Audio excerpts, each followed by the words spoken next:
Thousands have taken to the streets, echoing Tlaib's hateful, virulent anti-Semitic rhetoric. And sadly, these rabid anti-Israel riots are getting worse, and so are the chants from the protesters. Take a look at what they were screaming outside of Joe Biden's White House this weekend.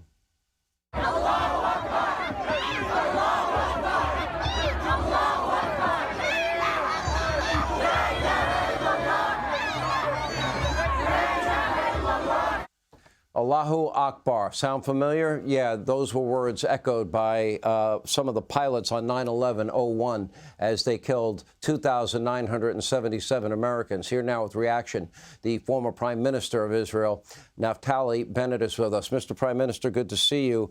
Good to see you. For the life of me, I do not understand the United States of America. Israel stood strong with America post 9/11. You guys never wavered, ever.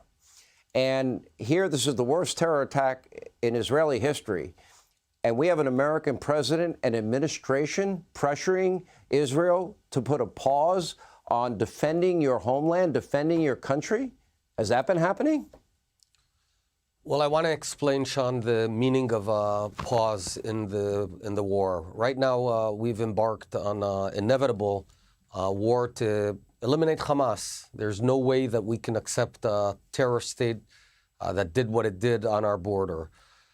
The moment we pause in the middle of the war, it gives time for our enemies to replenish themselves, to rearm, to freshen up. And in effect, it lengthens the war. Every day of pause is another 2 weeks of war, which means many more dead people on both sides. It would be tantamount to say, January of 1945, that the Allies would tell Germany, you know what, we're going to pause the war for a few days, take your time, we don't want to hurt civilians, and the war would have continued into 1946, 1947. The best way to save lives is to accelerate the war, beat Hamas, and this whole nightmare will be over. Let me ask you, Mr. Prime Minister, and this is important to me.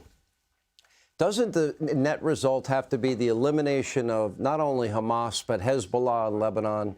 Doesn't the net result have to be that neither Lebanon nor Gaza can no longer be launching areas for the hundreds of thousands of rockets? I've been there when they've been fired. I've been in the terror tunnels. Doesn't this have to end with those areas no longer being a launching pad to attack Israel with those rockets? Doesn't that have to come to an end? Doesn't it also, don't you have to destroy all of this network of terror tunnels? I've been in them. Doesn't that have to be part of the equation, too? And at some point, doesn't somebody need to deal with the head of the snake, and that being Iran, that is orchestrating all of this with their proxy wars? I think you're absolutely right. We have an octopus of terror. The head is Iran, and the arms are Hezbollah, Hamas, Islamic Jihad, and terror cells around the world. And those who are fueling it are sitting in Tehran, and they feel immune. What we need to do is ultimately hit Tehran. As Prime Minister, when I was Prime Minister of Israel, according to foreign sources, when they messed around with Israel, there were commanders of Al-Quds terror units that were assassinated in the heart of Tehran.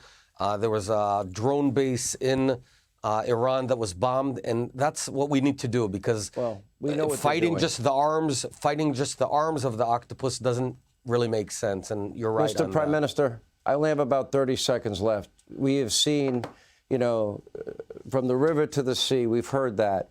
I never thought I'd hear the words gas the Jews, F the Jews, and all this virulent anti-Semitic rhetoric in the United States, on college campuses, in the halls of Congress, and worldwide.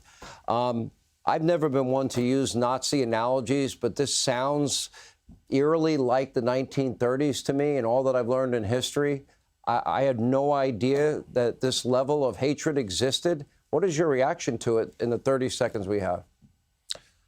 Sean, me neither. I never imagined that on the ground of the United States of America, we'd hear people chant effectively, kill the Jews, because that's what from the river to the sea means, because that's where the state of Israel is.